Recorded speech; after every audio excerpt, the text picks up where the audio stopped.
In this video, we solve two problems on the topic percentage.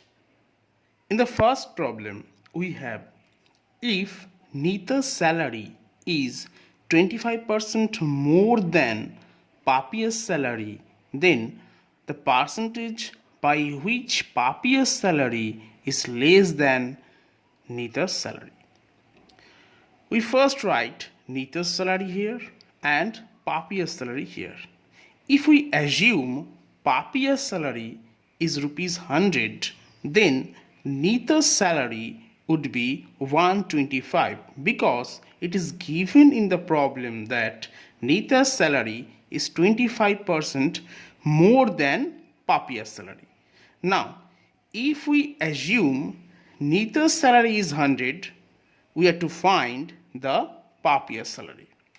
And since it is a direct proportion, therefore Papia's salary would be 100. This 100 into 100 upon 125. And after calculation, we have our answer 80. Therefore, if Nita's salary is 100 rupees, then Papia's salary would be rupees 80.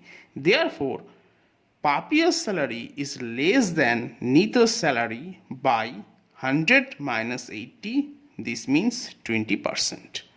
Now we solve a similar problem. Here A's salary is 50% more than that of B. How much percent is B's salary less than that of A? Here we similarly write A's salary here and B's salary here. Now we assume B's salary is rupees 100. Then since A's salary is 50% more than that of B, therefore A's salary would be rupees 150. Now we write A's salary 100 rupees.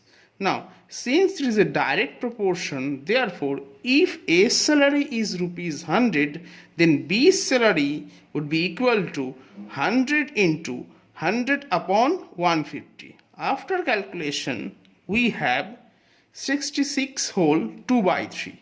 Therefore, B's salary is less than that of A by 100 minus 66 whole 2 by 3. This means 33 whole 1 by 3%.